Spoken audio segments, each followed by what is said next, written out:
Innal hamdalillah, segala puji dan puja kehadirat Allah. Nahmaduhu wa nasta'inuhu wa nastaghfiruh. Hanya kepadanya kita memuji, meminta pertolongan serta bertaubat dari dosa-dosa kita. Wa na'udzu billahi min syururi anfusina. Dan hanya kepada Allah pula kita meminta agar dijauhkan dari keburukan-keburukan diri kita. Wa min sayyiati a'malina, dan dari segala dosa yang pernah kita lakukan. May yahdihillahu fala mudhillalah. Barang siapa yang telah Allah berikan petunjuk maka tidak akan pernah sesat selamanya. Wa may yudlilhu fala hadiyalah. Dan barang siapa yang telah Allah sesatkan maka tidak akan mendapatkan petunjuk selamanya. Asyhadu an la ilaha illallah wahdahu la syarikalah wa asyhadu anna Muhammadan abduhu wa rasuluh. Saya bersaksi tiada Tuhan yang berhak disembah kecuali Allah dan Muhammad benar-benar hamba juga utusannya. Qala Allah Ta'ala, Allah mengingatkan dalam kitabnya, Ya ayyuhalladzina amanu taqullaha haqqa tuqatihi wa la tamutunna illa wa antum muslimun. Hai sekalian orang-orang yang beriman, bertakwalah, hanya patuh dan tunduklah kepada satu-satunya pencipta segala sesuatunya, baik di langit, di bumi, di kedalaman lautan, terjangkau atau tidak terjangkau oleh mata kita, yaitu Allah Subhanahu wa taala. Sebenar-benar patuh dan tunduk, dan jangan kalian meninggal dunia kecuali dalam keadaan Islam. Di ayat yang lain kalau Allah Ta'ala, Ya ayuhan nasu attaqu rabbakum alladhi khalaqakum min nafsin wahida wa khalaqa minha zawjaha wa batha minhuma rijalan katsiran wa nisaa wattaqullaha alladhi tasaaluna bihi wal arham innallaha kana 'alaikum raqiba. Hai sekalian manusia, sekali lagi bertakwalah kepada Allah, hanya patuh dan tunduklah kepada Allah yang telah menciptakan kalian dari jiwa yang satu yaitu Adam alaihissalam, dan menciptakan dari jiwa yang satu istrinya Hawa alaihissalam, dan telah banyak memberikan keturunan laki-laki juga perempuan dari keduanya. Sekali lagi bertakwalah kepada Allah dan jagalah hubungan silaturahim. Sesungguhnya Allah senantiasa mengawasi kalian. Di ayat yang ketiga qala Allah Ta'ala, Ya ayyuhalladzina amanu taqullaha wa qulu qawlan sadida yuslih lakum a'malakum wa yaghfir lakum dhunubakum wa may yuti'illaha wa rasulahu faqad faza fawzan 'azima. Hai sekalian orang-orang yang beriman, sekali lagi bertakwalah, hanya patuh dan tunduklah kepada Allah dan ucapkan kalimat yang benar, jujur, niscaya Dia akan memperbaiki amal-amal perbuatan kalian, mengampuni dosa-dosa kalian. Barang siapa yang mentaati Allah dan Rasulnya, maka dia telah mendapatkan kemenangan yang besar. Amma ba'd, fa inna asdaqal hadithi kitabullah. Kita tahu sebaik-baik rujukan umat Islam dalam segala lini kehidupan mereka, terutama ibadah, adalah kitabullah, Al-Quran. Wa khair hadi Muhammadin sallallahu alaihi wa ala alihi wa sahbihi wa sallam. Dan sebaik-baik petunjuk setelah Al-Quran adalah petunjuk Nabi besar Muhammad sallallahu alaihi wa ala alihi wa sahbihi wa sallam. Wa syarrul umuri muhdatsatuha, dan seburuk-buruk perbuatan terutama dalam ibadah yang tidak punya rujukan dari keduanya. Fa inna kulla muhdatsin bid'ah. Semua ibadah yang dibuat-buat tidak punya rujukan wahyu dikenal dengan perbuatan baru dalam agama. Wa nabidatin dhalalah, perbuatan baru itu akan membawa pelakunya pada kesesatan, dalam final kesesatan membawa pelakunya ke dalam api neraka. Saudaraku seiman rahimani wa rahimakumullah. Kesempatan pada kali ini kita akan membahas sebuah fenomena yang kita sayangkan sekali. Di negara kita sangat semarak, bahkan memang diramaikan. Di negara yang mayoritas muslim seperti Indonesia justru menonjol sekali, yaitu masalah sihir dan perdukunan. Saudaraku seiman, mereka adalah orang-orang yang melakukan kesyirikan kepada Allah Subhanahu wa taala. Dan Allah memastikan dalam surah An-Nisa, A'udzu billahi minasyaitonir rajim, innallaha la yaghfiru an yushraka bih wa yaghfiru ma duna dzalika liman syaa. Allah tidak akan pernah memaafkan dosa kesyirikan. Orang meninggal dalam keadaan syirik tidak akan diampuni sama sekali di akhirat nanti. Dan Allah masih mengampuni dosa-dosa selain syirik itu. Banyak sekali di antara kita yang tidak faham masalah ini. Dulu di Indonesia diistilahkan dengan nama dukun. Dan selalu terlihat mereka tampil dengan seram. Rambut yang gondrong, kulitnya hitam, tongkat yang ada tengkoraknya, dan segala macam hal. Tapi dengan berkembangnya teknologi sekarang, mereka juga ikuti perkembangan. Dukun-dukun sudah tampil dengan gagahnya. Bahkan mereka berani menggunakan medsos, expose. Dan banyak di antara kaum muslimin yang menjadi korban mereka. Saudaraku seiman, perbuatan ini syirik kepada Allah. Baik mereka syirik kepada Allah yang merupakan dosa besar yang Allah tidak akan ampuni. Juga Anda yang datang ke sana bisa terjerumus dalam dosa syirik ini. Kalau Anda meninggal, terharamkan surga dari Anda.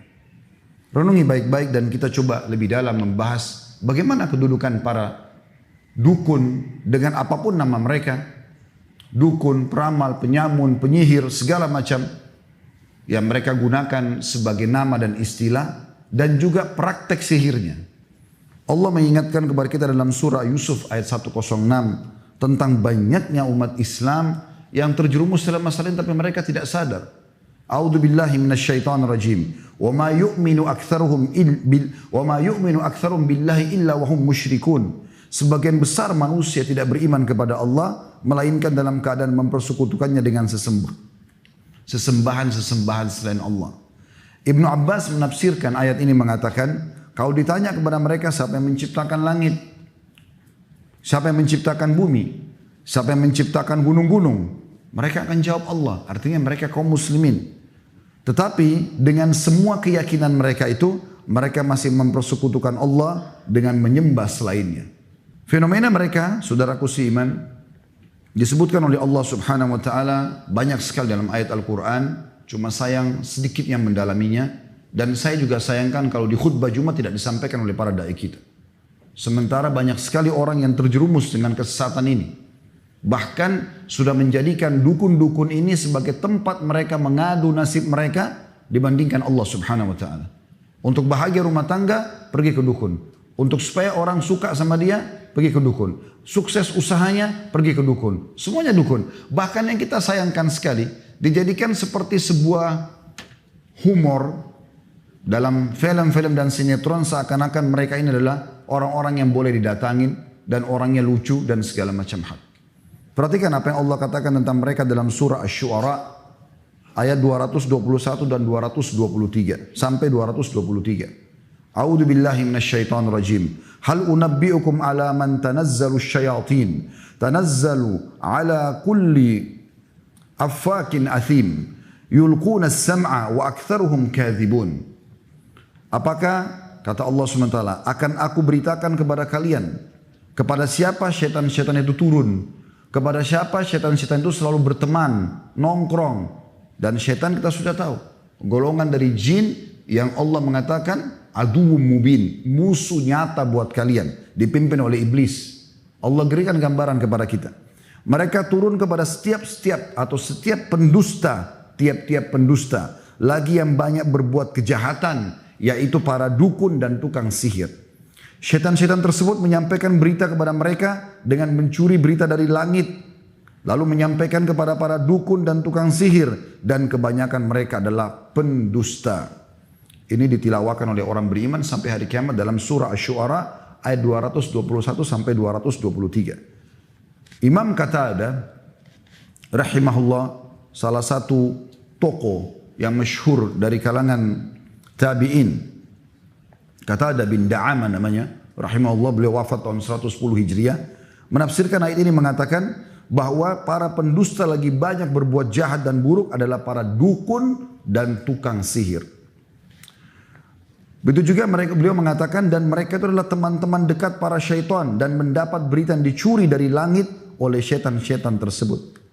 Bahkan sahabat mulia Abdullah bin Mas'ud radhiyallahu anhu pada saat menafsirkan firman Allah SWT dalam surah Al-An'am ayat 112, A'udzu billahi minasyaitonir rajim. Wa kadzalika ja'alna likulli nabiyyin 'aduwwan syayatinal insi wal jin yuhi ba'dhuhum ila ba'din dzukhrufal qawli gurura. Dan demikianlah kami jadikan bagi tiap-tiap nabi itu musuh, yaitu syaitan-syaitan dari kalangan manusia dan syaitan-syaitan dari kalangan jin. Sebagian mereka membisikkan kepada sebagian yang lain perkataan-perkataan yang indah dan menipu manusia. Abdullah bin Mas'ud berkata radhiyallahu anhu, yang dimaksud dengan syaitan-syaitan manusia adalah para dukun dan tukang sihir.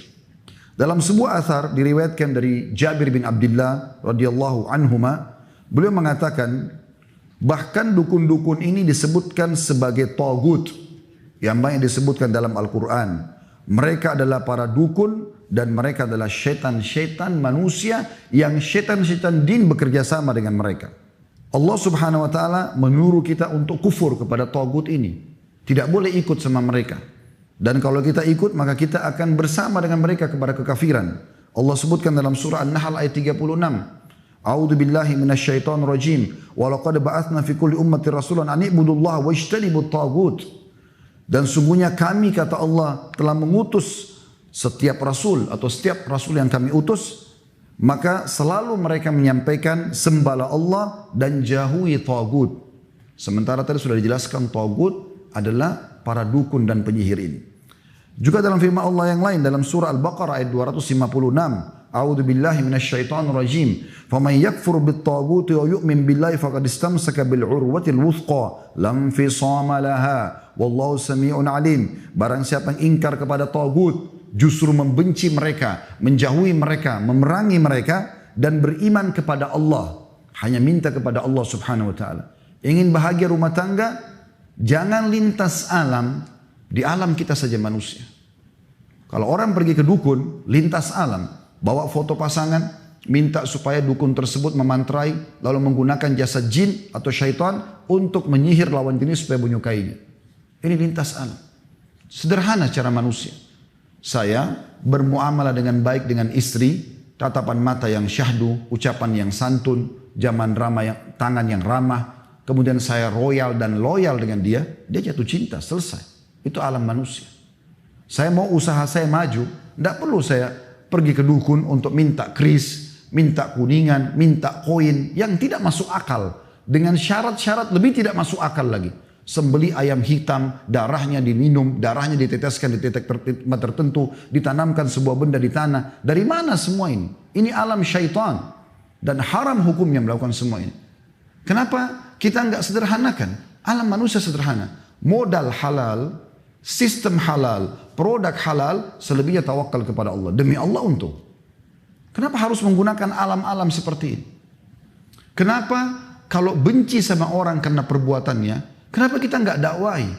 Kenapa kita nggak berdoa kepada Allah kalaupun kita merasa terzalimi? Berdoa agar Allah SWT menangkan kita dari dia. Selesai. Doa senjata setiap orang beriman. Doa bisa menembus hati-hati manusia. Bisa menembus benteng-benteng musuh. Kenapa harus datang ke dukun, kemudian dibuatlah boneka mainan, ditusuk-tusuk sehingga orang tersebut sakit. Dan itu terus terjadi. Dan subhanallah tanpa mereka sadari mereka beriman dan bermuamalah dengan para tagut yang Allah perintahkan kita untuk supaya kufur kepada mereka. Kenapa harus lintas alam, saudaraku seiman? Apalagi Anda yang sudah berpendidikan. Yang kita herankan orang-orang yang sudah tinggi pendidikannya justru juga masih percaya dengan seperti ini. Dan subhanallah orang yang sudah pernah ke dukun teman-teman sekalian, dia akan terus ketagihan. Karena kalau dia ke dukun tanpa dia sadari, yang pertama disihir dia justru. Karena si dukun-dukun ini mau supaya mereka ini terikat menjadi pasien rutinnya. Ini akan ada umurnya, sekian lama kamu harus bayar. Kalau dia minta sesuatu, maka dia harus kembali lagi sekian bulan dan seterusnya. Bahkan ada praktisi berbahasa menyampaikan kepada saya sendiri. Ini seperti SIM, dia bilang sama saya begitu. Kenapa seperti SIM? Maksudnya apa Pak? Iya, ini harus diperbaharui dan berpanjang. Kalau enggak berlaku lagi sihirnya.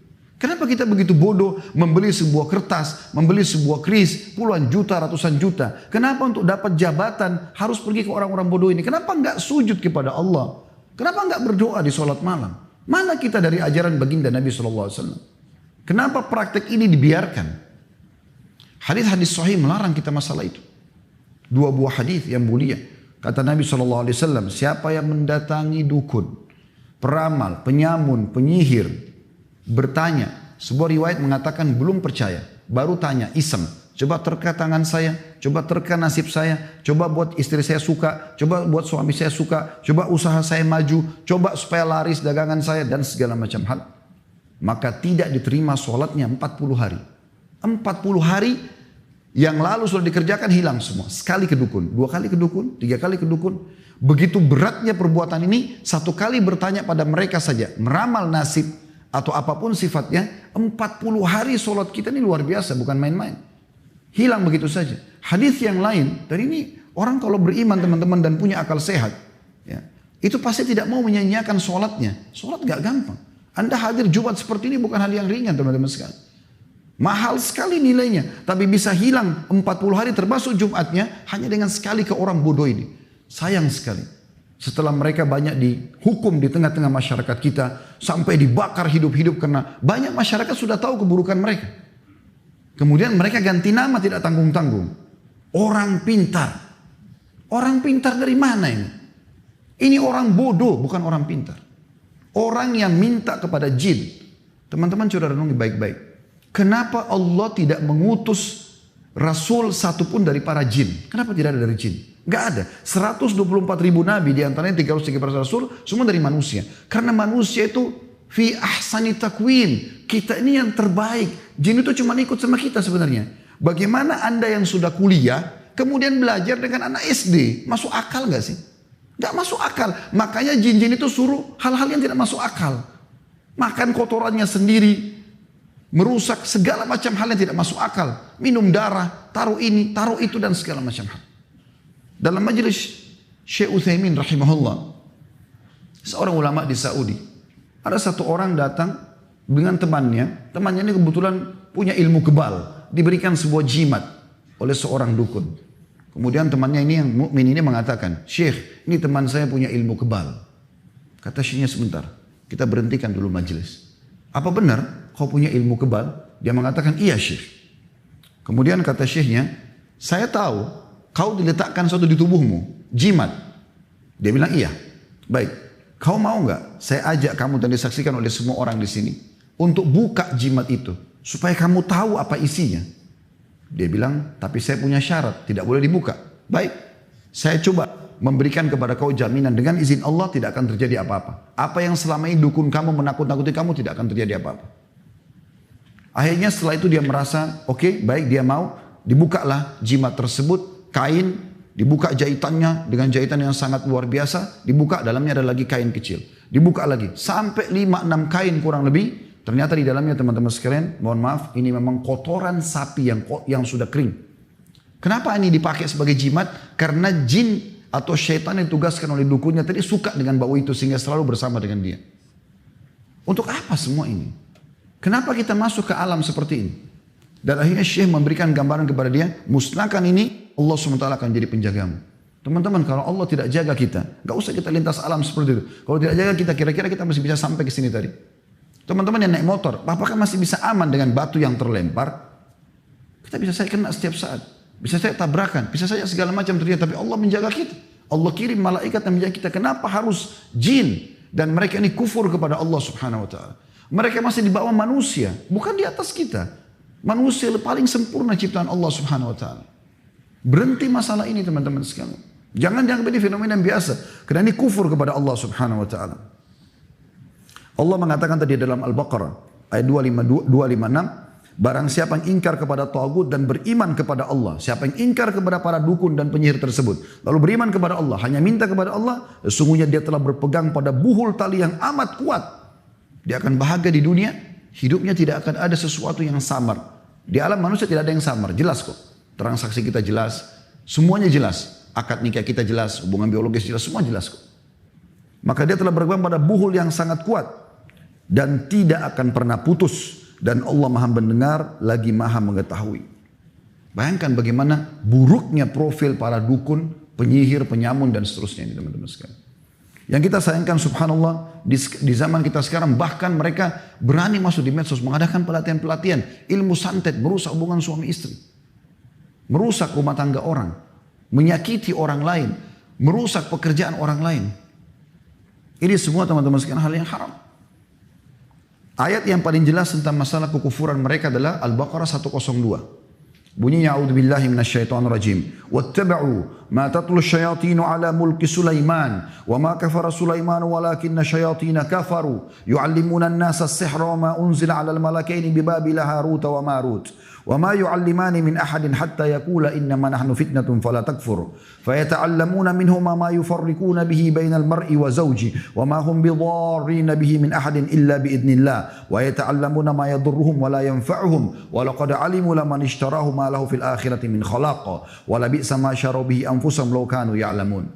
Kata Allah subhanahu wa ta'ala, dan mereka mengikuti apa yang dibaca oleh syaitan-syaitan pada masa kerajaan Sulaiman. Dalam kurung, dan mereka mengatakan bahwa Sulaiman yang mengerjakan sihir. Syaitan menyebarkan fitnah itu. Sulaiman tidak mengerjakan sihir, kata Allah. Ya. Hanya syaitan-syaitan itulah yang kafir, kata Allah. Allah memastikan mereka kafir. karena mengerjakan sihir tersebut. Mereka mengajarkan sihir kepada manusia dan apa yang diturunkan kepada dua malaikat di negeri Babil yaitu Harut dan Marut. Sedang keduanya tidak mengajarkan suatu kepada seorang pun sebelum mengatakan sesungguhnya kami hanya cobaan bagimu. Maka janganlah kamu kafir.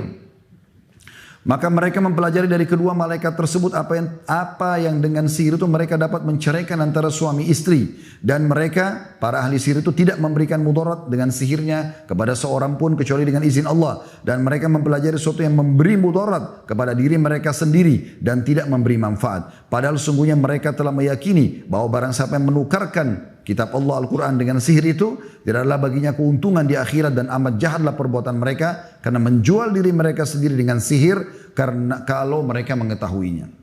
Ayat ini teman-teman dipastikan oleh para ulama jelas tentang kekufuran para penyihir. Disebutkan dalam kitab Zadul Masir jilid 1 halaman 122. Karena banyak hal diantaranya mereka mengaku-ngaku mendengarkan hal yang gaib atau mengetahui hal yang gaib. Ini dusta besar. Karena Allah SWT mengatakan dalam surah An-Naml ayat 65, A'udzubillahi minasyaitonirrajim, Qul la ya'lamu man fis samawati wal ardil ghaiba illallah wa ma yash'uruna ayyana yub'atsun. Katakanlah tidak ada seorang pun di langit dan di bumi yang mengetahui perkara yang gaib kecuali Allah dan mereka tidak mengetahui bila mana mereka akan dibangkitkan. Nabi Muhammad SAW, apakah anda imani dia sebagai? Kalau tidak, percuma anda hadir di sini. Beliau adalah manusia mulia, pemimpin anak Adam SAW. Beliau sendiri menyatakan tidak tahu yang gaib. Kalau datang beberapa orang sahabat bertanya agama, beliau tidak tahu, beliau diam. Tunggu wahyu datang, baru beliau sampaikan. Sampai pernah ada seorang munafik hadir bersama Nabi SAW dalam satu perjalanan peperangan. Kemudian Nabi SAW kehilangan untanya. Setelah itu pemilik kemah, kebetulan Nabi SAW berada di sebuah kemah, ada seorang Ansar hadir di kemah itu. Dia memiliki kemah di sebelah kemah Nabi SAW. Di kemah itu ada orang munafik. Maka orang munafik itu di kemahnya sebelah ini mengatakan, waktu Nabi SAW bilang, untaku hilang, tolong carilah. Dia menyebarkan isu, dia mengatakan, ini kayak mengaku sebagai Nabi. Masa untanya aja hilang dia nggak tahu. Memang munafik selalu begitu. Memanaskan suasana supaya orang ragu dengan risalah dan wahyu ini. Maka yang terjadi teman-teman sekalian, Nabi SAW bilang di kemahnya, turun wahyu menyampaikan kepada beliau. Kata Nabi SAW dengan santun, walaupun orang yang sudah jahat sebenarnya. Kata Nabi SAW, kenapa ada di antara kalian yang mengatakan, ini kayak mengaku Nabi, untanya aja hilang dia nggak tahu. Ketahuilah kata Nabi SAW, saya hanya manusia biasa seperti kalian. Saya tidak tahu yang gaib. Tapi sekarang wahyu telah turun kepadaku menyampaikan, kalau untaku ada di lembah itu, disebutkan lembah tertentu, talinya kekangnya tersangkut di salah satu dahan pohon, ambillah. Maka sahabat yang beriman pergi ke lembah tersebut mendapatkan unta tersebut. Kemudian pemilik kemah yang tadi ada orang munafik ini keluar dari kemah Nabi SAW ke kemahnya. Lalu dia mengatakan, tadi ada penyampaian Nabi SAW yang sedikit unik bagi kita. Beliau mengatakan, kenapa ada di antara kalian yang mengatakan, inikah yang mengaku Rasulullah lalu tidak tahu kalau untanya hilang di mana? Lalu Nabi SAW mengatakan, ketahuilah aku manusia biasa, aku tidak tahu yang gaib. Tapi sekarang telah turun wahyu menyampaikan, untaku dari lembah fulan, tali kakangannya terikat di satu dahan, maka ambillah. Maka kami pun pergi, kami temukan unta tersebut. Lalu orang-orang itu mengatakan, apa kau tahu siapa yang Nabi SAW target maksudkan tadi? Dia mengatakan tidak. Kata mereka, ini orangnya, munafik yang tadi bicara. Maka pemilik kemah itu mengebukin si munafik tadi. Tapi saksi bahasan kita bagaimana Nabi SAW sendiri mengatakan, saya tidak tahu yang gaib. Sering kali terjadi dalam riwayat, beliau menyampaikan kalau tidak tahu gaib. Bahkan dalam Al-Quran Allah mengatakan, walau kuntu alamul ghaib walastakthartu minal khairi wa ma massani as-su'. Allah menyuruh Nabi Muhammad SAW mengatakan, kalau seandainya aku tahu hal yang gaib, maka aku tidak akan pernah ditimpa sesuatu yang buruk. Pasti aku akan dapat banyak kebaikan-kebaikan. Itu Nabi Muhammad SAW. Bagaimana dengan orang-orang seperti ini teman-teman sekalian? Ini betul-betul harus diperangi, bukan dibiarkan. Bahkan kalau hukum Islam berlaku teman-teman sekalian luar biasa. Kata Nabi SAW, haddus sahir darbatun bis saif. Hukumannya penyihir, penggal lehernya. Di Saudi sampai hari ini, kalau kepergok seorang dukun lagi praktek, nggak pakai negosiasi lagi udah. Nggak dipercaya lisannya, karena Allah katakan mereka pendusta. Bahkan saya berapa kali lihat cuplikan dukun-dukun ditangkap oleh pemerintahan Saudi, ditangkap resmi, dan mereka punya hayy amil ma'ruf nahi mungkar. Ada kementerian khusus mengurus masalah itu untuk menegakkan kebenaran dan melarang kemungkaran. Mereka kalau tangkap sampai dukunnya bersumpah, demi Allah saya tidak ngerti, demi Rasulullah pun sudah salah, sumpah begitu. Dan mereka salah. Mereka mengaku tidak dipercaya. Tangkap berapa hari diproses langsung eksekusi, penggal. Itu sabda Nabi SAW karena kerusakannya terlalu banyak. Banyak rumah tangga orang rusak gara-gara penyihirin. Banyak orang sakit gara-gara penyihirin. Banyak usaha orang bangkrut gara-gara penyihirin. Terlalu banyak kerusakannya. Terlalu banyak kerusakannya. Dan makin mereka kufur kepada Allah, maka makin didukung oleh iblis. La'natullahi alaih. Kalau dia menyatakan saya kufur kepada Allah dan dia menghinakan ayat Al-Quran. Biasanya ayat Al-Quran sengaja dituangkan dengan darah haid, dikencingin dan segala macam. Dan yang kita uniknya di Indonesia teman-teman, saya temukan sendiri. Mereka bergelar-gelar sebagai pemimpin-pemimpin umat Islam. Tapi ternyata dukun, pakai kopiah haji, ada di masjid, buka rumah anak yatim, tapi subhanallah dukun. Dan saya temukan sendiri, interaksi, ngobrol, akhirnya sampai dengan dia buat pengakuan, ya, kemudian dia berikan buhul-buhul itu. Subhanallah, ini ditipu betul umat dengan masalah ini. Kalau orang yang tampil jelas tampangnya memang seperti dukun, mungkin masih bisa kita ingatkan. Tapi sekarang banyak mereka, karena tahu kita mayoritas muslim, mereka berpenampilan seperti kita. La haula wa la quwata illa billah.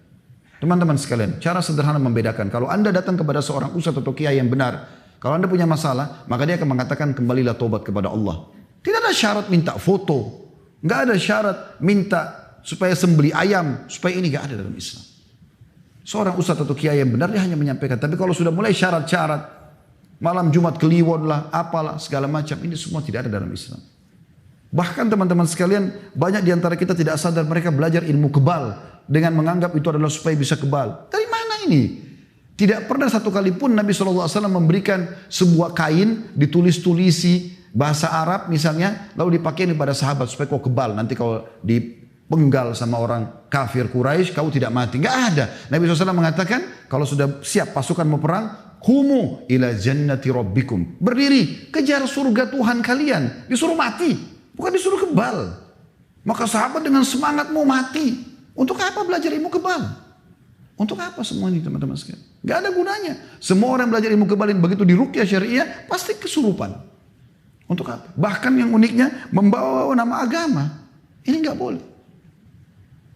Ini tidak diterima sholatnya 40 hari. Hadis yang kedua teman-teman lebih tegas lagi. Kata Nabi SAW, barang siapa yang mendatangi dukun, peramal, penyamun, penyihir, bertanya dan percaya, maka dia telah kufur kepada apa yang diturunkan kepada Muhammad SAW. Kafir, harus syahadat lagi orang itu. Rusak Islamnya. Untuk apa? Gitu kan? Tapi kan Ustaz, kadang-kadang kami kalau datang ke sana, dia tahu keadaan kami. Jangan ditipu teman-teman sekalian. Anda punya korin, pendamping dari syaitan. Dia di tempat prakteknya taruh banyak syaitan-syaitan itu. Kalau Anda ngerti bahasa Arab bisa nonton di YouTube sebenarnya banyak sekali cuplikan dukun-dukun yang ketangkap di Saudi. Mereka bilang, kalau pas ketangkap, kok bisa kau tangkap saya? Saya sudah sebar sekian banyak jin, dukun, banyak syaitan, gitu kan? Ada di antara mereka yang ketangkap lagi di masjid, dia mau nipu orang. Tapi ketahuan dukun, kemudian disuruh keluar, diinterogasi, akhirnya terbukti dia adalah dukun. Mereka nyebarin itu. Jadi korin antum kerjasama sama dukun-dukun, jin-jin apa syaitan-syaitan yang ditelatkan sama dia. Jadi pada saat masuk dia langsung mendebak. Oh kamu ada masalah rumah tangga ya. Oh kamu ada lagi sakit ini. Tapi informasi itu dari situ. Informasi gaib ini teman-teman yang mereka miliki adalah informasi yang Anda harus tahu ini. Yang dicuri dari langit. Dalam sebuah hadis yang sahih riwayat Bukhari. Pernah Nabi SAW melihat ada meteor jatuh. Lalu beliau bertanya kepada para sahabat. Apa yang kalian bilang masa jahiliyah dengan ini? Kata mereka, kami yakin pada saat itu ya Rasulullah, pada saat meteor lewat ada orang terkenal yang mati atau ada orang yang akan jadi tokoh baru lahir. Kata Nabi SAW, bukan seperti itu.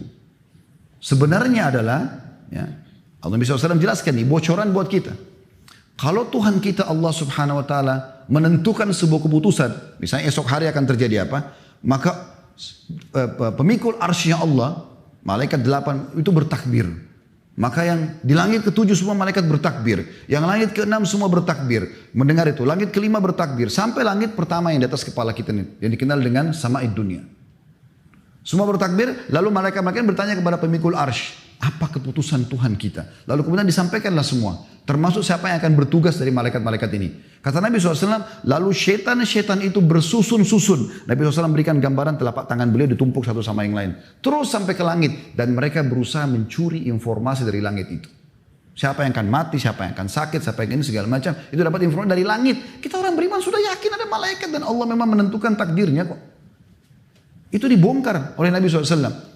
Maka para malaikat menunggu mereka dengan panah-panah api. Bintang-bintang. Jadi meteor itu adalah serpian bintang yang digunakan malaikat untuk memanah setan-setan tersebut. Maka banyak di antara mereka yang mati terbakar, sebagian mereka lolos. Lalu mereka membisikkan kepada teman-teman mereka daripada dukun dan peramal. Apa yang akan terjadi? Dan ketahuilah, mereka ikutkan semua itu dengan 100 kedustaan. Jadi dukun sebenarnya kalau faham hadis ini pun sadar, dia sedang ditipu oleh jinnya itu.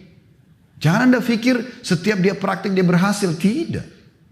Tidak sama sekali. Saya lihat cuplikan sendiri seorang dukun. Itu kalau dia mau panggil syaitannya. Dia harus pakai baju merah. Dia pegang pecut. Dan dia harus cambuk dirinya sampai berdarah. Baru kemudian begitu.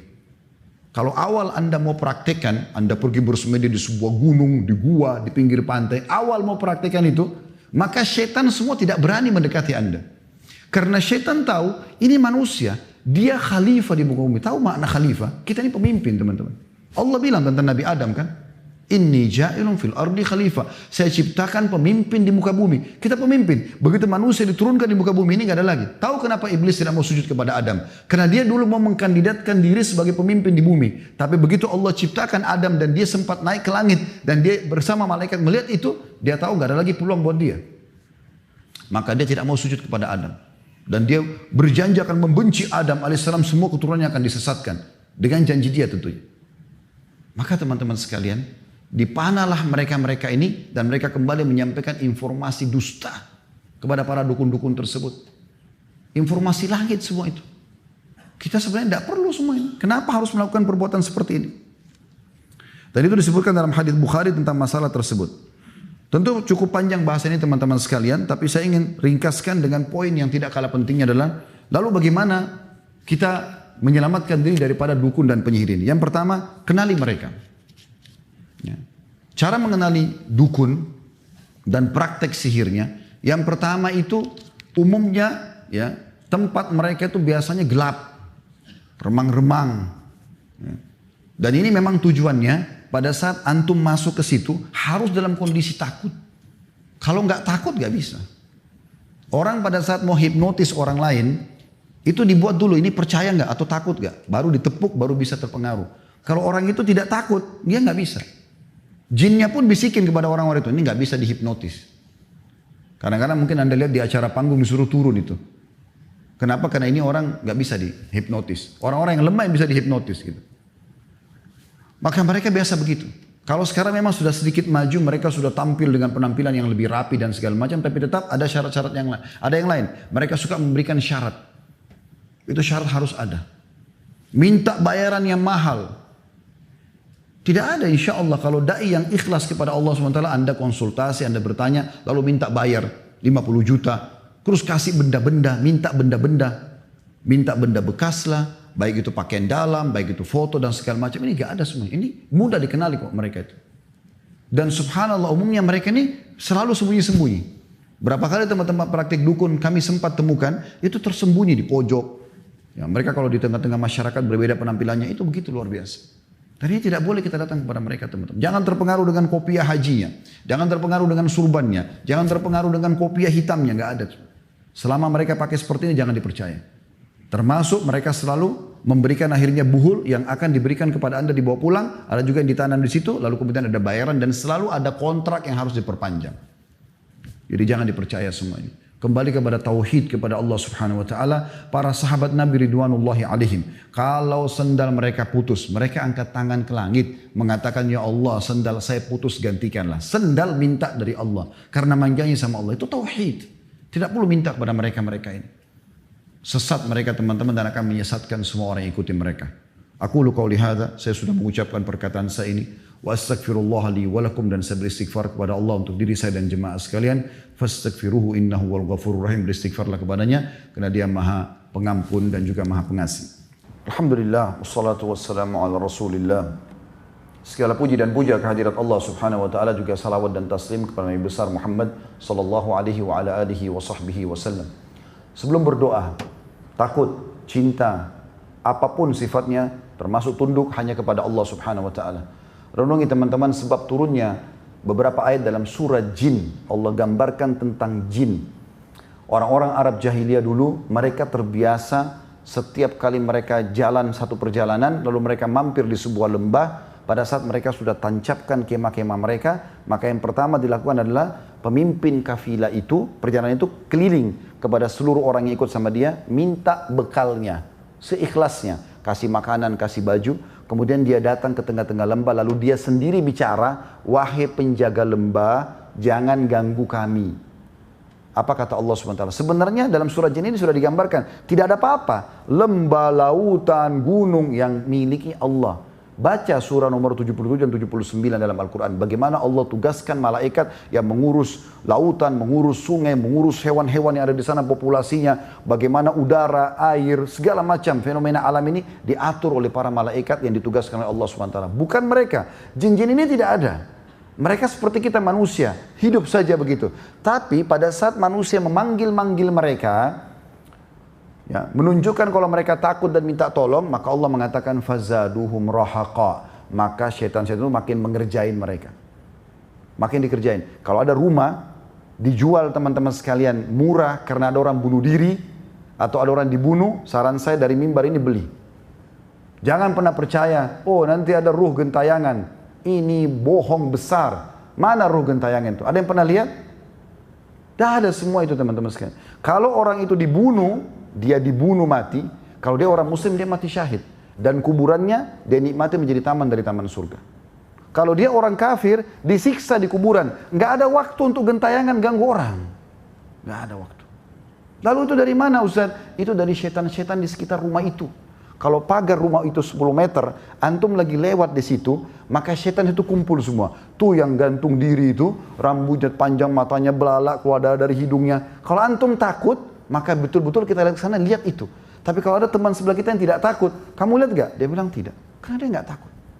Makin banyak orang takut, maka makin jadi itu. Seperti di perkampungan kita sering begitu. Oh jangan lewat di sungai itu kalau malam-malam. Nanti ada nenek-nenek, atau nanti ada buaya kepalanya manusia lah, kuda kepalanya manusia. Ini khurafat dari mana ini? Kenapa harus dibiarkan semua ini? Bohong. Demi Allah teman-teman, antum lewat di kuburan malam hari, mau berenang malam hari di lautan, di sungai, gak ada masalahnya.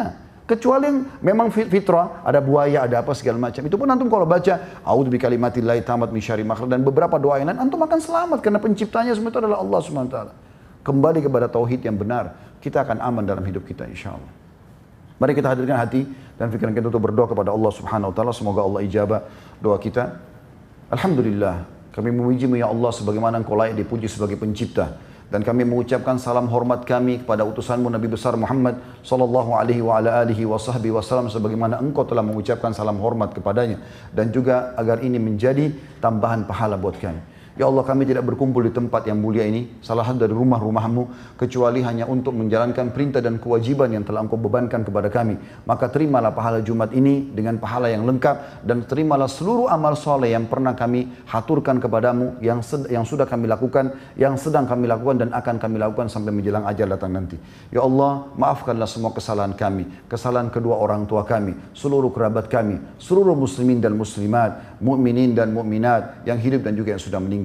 Ya Allah, jadikan negara kami Indonesia negara yang aman, tentram, damai, seluruh umat Islam di bawah naungan ukhuwah Islamiyah. Angkat perselisihan di antara mereka. Karuniakanlah kami pemimpin yang baik, yang beriman kepadamu, dan juga ya Allah mudahkanlah agar kami semua tunduk dan patuh kepadamu. Selamatkan umat ini dari seluruh sihir, perdukunan, agar Engkau mengembalikan kami kepada tauhid-Mu ya Allah. Ya Allah, tolonglah saudara-saudara kami di Palestina, di Syria, di Yaman, di Irak, di Myanmar, di Ahsa, dimanapun mereka yang sedang tertindas. Ikhlaskan niat mereka.